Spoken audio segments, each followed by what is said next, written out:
সঙ্গে নেই কোনো নেতা বা কর্মী, পুরনো একটি সাইকেলই ভরসা। দেশে শান্তি ফেরাতে সাইকেল নিয়ে একাই ভোট প্রচার করে চলেছেন বছর 60-এর বৃদ্ধ তথা উত্তর মালদহ লোকসভা কেন্দ্রের নির্দল প্রার্থী নরেশ পাল। পরনে গেরুয়া পোশাক, খালি পা একটি পুরনো সাইকেল নিয়ে সকাল থেকে সন্ধে পর্যন্ত এলাকার এক প্রান্ত থেকে অন্য প্রান্ত ঘুরে ঘুরে ভোট প্রচার করে চলেছেন তিনি।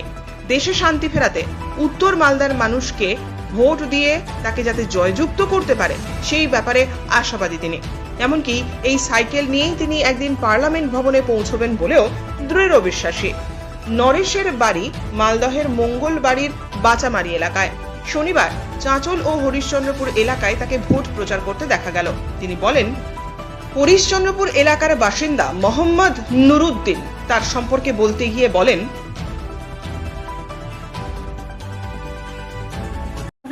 কি আছে আমার কিসের ভরসা আছে, যে কোনো টাইমে মারতে পারে, কারোর ভিতর কোনো গ্যারান্টি নাই যে আমি এখান থেকে ফিরে যাবো। ভোট পেয়ে জিতলে আপনি কি কি করতে চাইছেন? কি আমার একটাই কাজ হবে, দেশের শান্তি বজায় রাখতে হবে, শান্তিতে সবাই বাস করতে হবে, শান্তি নিয়ে সবাই চলাফেরা করতে হবে। অশান্তি করলে দেশে থাকা যাবে না। আপনি গেরুয়া বস্ত্র ধারণ করে আছেন, আর এইদিকে আমাদের দেশের প্রধানমন্ত্রী বলছে হিন্দু রাষ্ট্র বানাবো। হিন্দু রাষ্ট্র কাকে বলছে? যেটা শান্তি না থাকলে হিন্দু আর অন্য মুসলমান রাষ্ট্র সেটা তো নয়। শান্তির নাম হলো হিন্দু আর শান্তির নাম হলো মুসলমান। কি তো দেশটা কি হিন্দু রাষ্ট্র বানালে শান্তি হয়ে যাবে? কি করে আপনি হিন্দু রাষ্ট্র বানাবে? শান্তি নাই যে আমি অশান্তিতে বাস করছি। হিন্দু রাষ্ট্র কাকে বলে?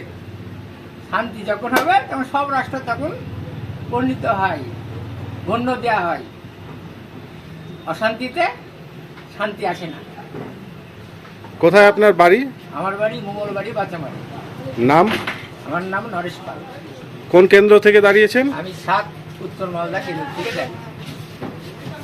আপনার চিহ্ন? আমার চিহ্ন বেলুন। বেলুন। সাধারণ পাবলিককে কি বার্তা দিচ্ছেন, কি বলছেন? পাবলিককে একটাই বলছি, খাও আর না খাও শান্তিতে বাস করো। হ্যাঁ, যে না খেয়েও আমরা শান্তি পাবো, হ্যাঁ, আবার খাইলেও অশান্তিতে বাস করলে পেটে ভাত ঢুকে না।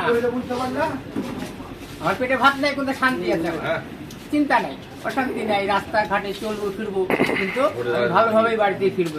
আপনি তো এলাকায় ঘুরছেন, কি মনে হচ্ছে দিদি এগিয়ে আছে না মোদি এগিয়ে আছে?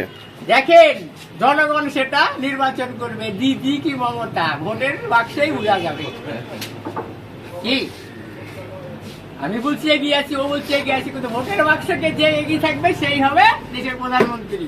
আপনার মনে হচ্ছে ভোট পাবেন? হ্যাঁ, অবশ্যই। কত ভোট পেতে পারেন? আমি জয়লাভ করবো এবার। মালদা, উত্তর মালদায়? উত্তর মালদা থেকে দেখতে হবে। যখন সাইকেলে শুরু করেছি, এই সাইকেলে একদিন পার্লামেন্টে বসবে।